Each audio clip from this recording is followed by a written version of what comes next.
Hello my fellow gamers and welcome to yet another list of upcoming RTS and base building strategy games. In this one we have for you 11 new projects still in development and with release dates in the near and far future. Some of these are from AAA developers working for big publishing names, but others are made by small independent indie studios and even single passionate game developers working relentlessly to make their dream game a reality. Once you go through this list, you can use the link up here and below to find a playlist full of similar videos. My name is Ash, and I'm happy to be your host here on Peter's channel. Global Conflagration is a game we looked at last year, but with constant development, many updates, and new gameplay footage, it's worth revisiting. It's being developed by Midwood, and if this is your first time seeing this game, I will give you a basic rundown. It's an RTS inspired by Command & Conquer, with base building and a resource system based on upgradable capture points, similar to the one in World of Conflict. The setting is in the near future, where battles are played on large maps with up to 8 players. There are currently 2 factions in the game, with a third showing up in the single-player campaign, each with a special unit. There are different tech trees and super weapons called measures, and they are area reveal, support barrage, cruise missiles, as well as a repair drop and air support. Latest additions are an expansion unit for each faction, which you deploy to a control point, and new infantry units armed with a grenade MG and an anti-material rifle, 3 types of base expansions, and a bucket load of quality of life and balancing changes. These include new rendering and improved lighting to make the game even more gorgeous, optimizations to make it run smoother, new music and voiceovers, visual unit labels, and 2 entirely new maps. A future update and playtest will introduce a skirmish AI, adding a new way to play the game and test out your build order and units. To offset these flashy and sparkling graphics, here is another one-man's solo, Retro Commander. It is a true RTS, complete with zeppelins and airships, straight from Red Alert. That is a franchise I fear I will never host in one of these videos, as EA is like a sandworm from Dune, one gigantic mouth gobbling up game franchises and developer studios into oblivion. Anyway, in Retro Commander you fight with a variety of infantry, tanks, warships, submarines, fighter jets, recon drones, and bombers on a future version of planet Earth which was devastated by a cataclysm. There is a full campaign and storyline about humanity after this catastrophic event. Factions each have their own unique technologies, including stealth, lasers, shields, and others. You can play custom games against the AI or other players in cross-platform multiplayer matches with ELO ranking. In addition, the game features a multitude of predefined missions, such as elimination, survival mode, capture the flag, defense, and escort missions, in which there are day-night cycles, rain, wind, and solar flare activity.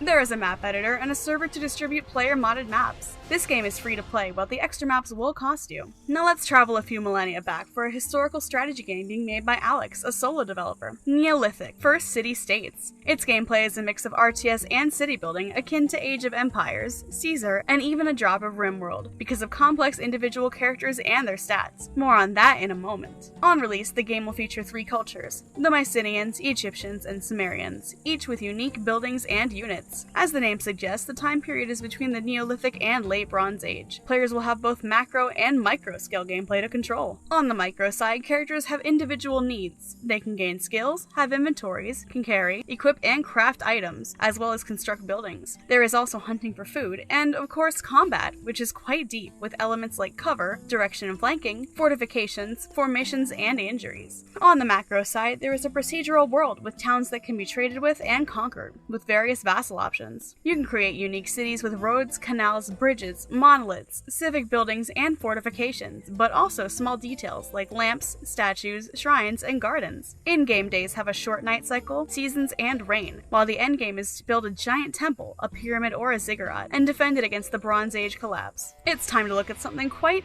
different, just like you asked in the comments of previous game lists. So, we present to you Space Grid Tournament by Rookies from Warsaw.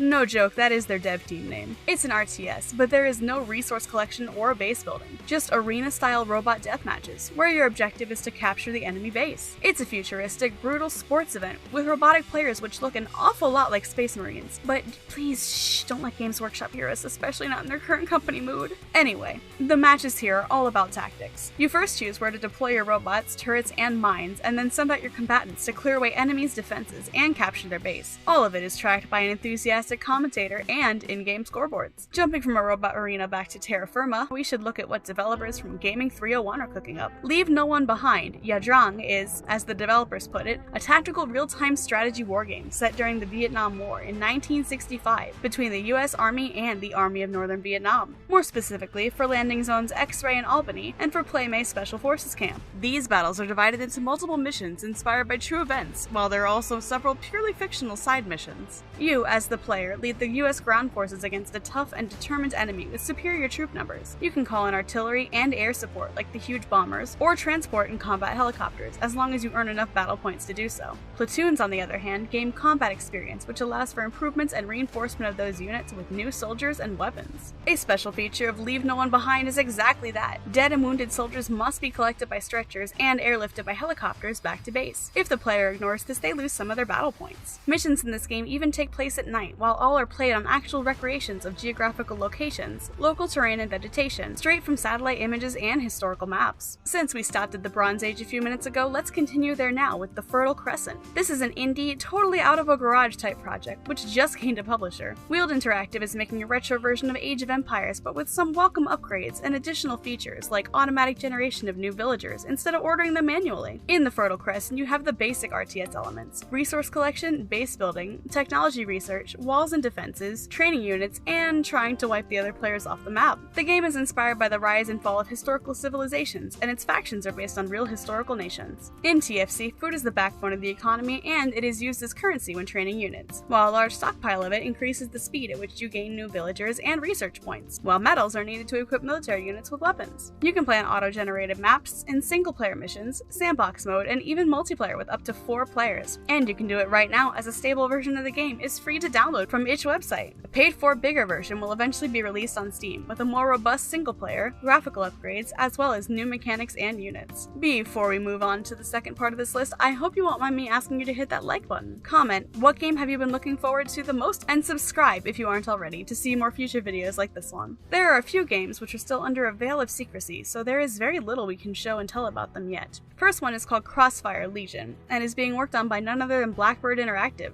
the developers responsible for Homeworld 3. It's stated to be a classic RTS based on a currently massively popular franchise in Asia called Crossfire, which is actually an FPS, while this game is using its lore for a real-time strategy game. And that is it.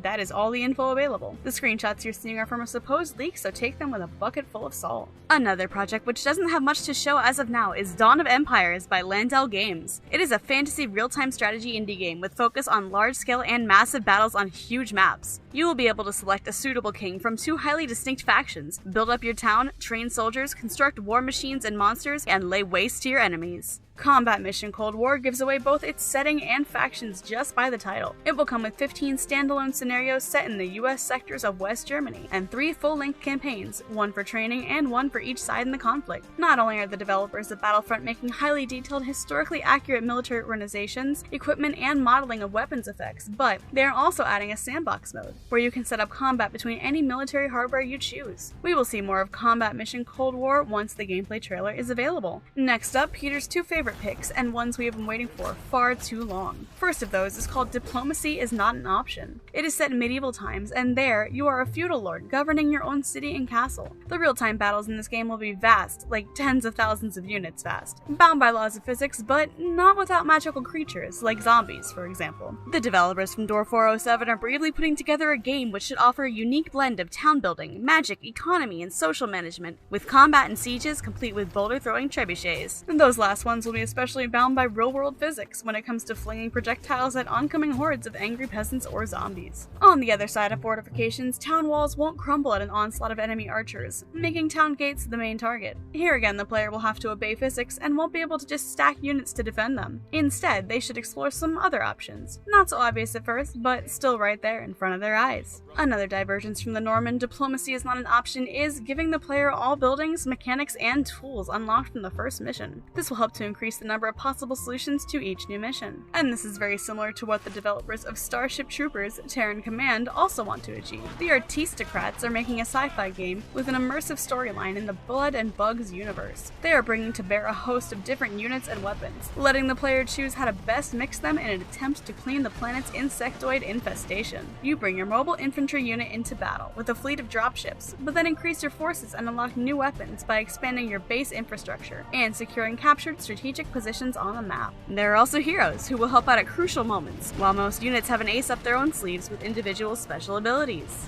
For example, engineers can strengthen defensive positions with MG turrets, barricades, and minefields. Two important gameplay mechanics are the line of sight and line of fire. One means you have to scout and keep the bugs in view unless you want to be ambushed and eaten, while the second means you have to set up kill zones and choke points, where your range supremacy will have an effect. Or the bugs will tear you to shreds in melee combat and, again, inevitably, eat you. I hope this list helped you discover some new games to look forward to, but if you want to see different ones, try one of the videos behind these cards on the screen. There are always new video lists in the works about all the strategy subgenres, so stay tuned in. Thank you for watching and happy gaming!